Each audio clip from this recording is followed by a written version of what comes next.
अगर कोई डॉक्टर आपसे कहे कि आपकी रीढ़ की हड्डी बुरी तरह टूट चुकी है और आप शायद कभी सामान्य नहीं चल पाएंगे, तो आप क्या करेंगे? ज्यादातर लोग हार मान लेते हैं, लेकिन एक इंसान ने कहा, मैं अपने दिमाग से खुद को ठीक करूंगा। दुनिया ने उसका मजाक उड़ाया, लेकिन कुछ महीनों बाद वही इंसान अपने पैरों पर खड़ा था।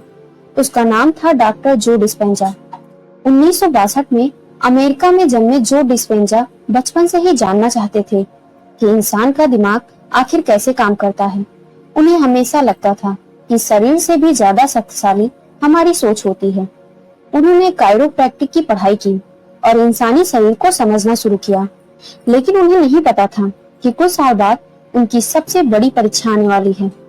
1986 में एक ट्रायथलॉन प्रतियोगिता के दौरान उन्हें एक तेज रफ्तार एसयूवी ने उन्हें पीछे से टक्कर मार दी। यह कोई साधारण दुर्घटना नहीं थी। उनकी रीढ़ की कई हड्डियां बुरी तरह टूट गईं। डॉक्टरों ने कहा कि ऑपरेशन ही एकमात्र रास्ता है। अगर ऑपरेशन नहीं कराया तो जीवन भर गंभीर समस्या रह सकती है। लेकिन जो ने एक ऐसा फैसला लिया जिसने सबको हैरान कर दिया। उन्होंने ऑपरेशन से इनकार कर दिया।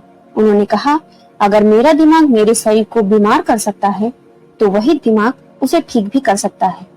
यहीं से शुरू हुई उनकी जिंदगी की सबसे कठिन यात्रा। हर दिन वे घंटों ध्यान करते। वे अपनी आंखें बंद करके अपने शरीर की कल्पना करते कि उनकी रीढ़ धीरे धीरे ठीक हो रही है। वे बार बार अपने दिमाग में वही स्वस्थ शरीर देखते जिसे वे वास्तविकता बनाना चाहते थे। शुरुआत में कोई बदलाव दिखाई नहीं दिया, लेकिन उन्होंने हार नहीं मानी। दिन, फिर हफ्ते, फिर महीने और धीरे धीरे उनका शरीर पहले से बेहतर होने लगा। करीब 10 हफ्तों बाद वे फिर से चलने लगे। ये घटना उनके जीवन का सबसे बड़ा मोड़ बन गई। अब उनका सवाल था, अगर मेरा शरीर बदल सकता है तो क्या हर इंसान अपनी सोच बदलकर अपनी जिंदगी भी बदल सकता है? यही सवाल उन्हें दुनिया के सबसे चर्चित वक्ताओं में से एक बनना गया। जब जो डिस्पेंजा ठीक होने लगे तो लोग उनसे एक ही सवाल पूछते थे, तुमने ऐसा कैसे किया? पहले तो उनके पास इसका कोई वैज्ञानिक जवाब नहीं था। उन्हें सिर्फ इतना पता था कि उन्होंने अपने शरीर को हर दिन अपने मन में स्वस्थ होते हुए देखा था। लेकिन अब वो इस अनुभव को समझना चाहते थे। उन्होंने neuroscience, epigenetics, quantum physics, psychology और मेडिटेशन पर गहरी पढ़ाई करना शुरू किया। उनका मानना था कि इंसान का दिमाग हर दिन एक जैसी सोच दोहराता है और यही दोहराई गई सोच धीरे धीरे आदत बन जाती है। फिर आदतें हमारी पहचान बन जाती हैं। वे कहते थे, अगर तुम हर दिन वही सोचोगे जो कल सोचते थे तो तुम्हारा कल भी वैसा ही रहेगा। यही विचार उनकी पहचान बन गया। धीरे धीरे वे छोटे छोटे सेमिनार लेने लगे। शुरुआत में बहुत कम लोग आते थे। कई वैज्ञानिक उनकी बातों से सहमत नहीं थे। कुछ लोगों ने कहा कि वे लोगों को झूठी उम्मीद दे रहे हैं। लेकिन जो डिस्पेंजा ने बहस करने के बजाय अपना ध्यान रिसर्च पर लगाया। उन्होंने दुनिया भर में वर्कशॉप आयोजित करनी शुरू की। इन वर्कशॉप में लोग घंटों मेडिटेशन करते, अपनी पुरानी भावनाओं को छोड़ने की कोशिश करते और नई मानसिक आदतें बनाते। धीरे धीरे हजारों लोगों ने अपने अनुभव साझा करने शुरू किए। किसी ने कहा कि उनका आत्मविश्वास लौट आया। किसी ने कहा कि वर्षों पुराना तनाव कम हो गया। किसी ने कहा कि उनकी जिंदगी को देखने का नजरिया बदल गया। इन अनुभवों ने डिस्पेंजा को और भी प्रसिद्ध बना दिया। लेकिन उन्होंने हमेशा एक बात पर जोर दिया, मैं चमत्कार बेचने नहीं आया हूँ।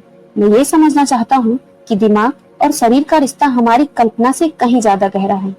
फिर उन्होंने अपनी किताबें लिखी, evolve your brain, breaking the habit of being yourself, you are the placebo, becoming supernatural जैसी किताबों ने लाखों लोगों का ध्यान खींचा। आज उनके वीडियो करोड़ों बार देखे जा चुके हैं। दुनिया के अलग अलग देशों से लोग उनकी वर्कशॉप में शामिल होते हैं। लेकिन उनकी सबसे बड़ी सीख आज भी वही है, तुम्हारी जिंदगी तब तक नहीं बदलती जब तक तुम्हारी पहचान नहीं बदलती, और पहचान बदलने की शुरुआत तुम्हारे विचारों से होती है। जो डिस्पेंजा की कहानी सिर्फ एक एक्सीडेंट से बचने की कहानी नहीं है, या उस इंसान की कहानी है जिसने अपने सबसे कठिन समय को एक अस्पताल में बदल दिया। क्या इंसान अपने दिमाग की मदद से खुद को बदल सकता है? इस सवाल का जवाब खोजते खोजते उन्होंने पूरी दुनिया में लाखों लोगों को सोचने पर मजबूर कर दिया। चाहे आप उनकी हर बात से सहमत हो या ना, लेकिन एक सच को नजरअंदाज करना मुश्किल है। अगर हम अपनी सोच नहीं बदलते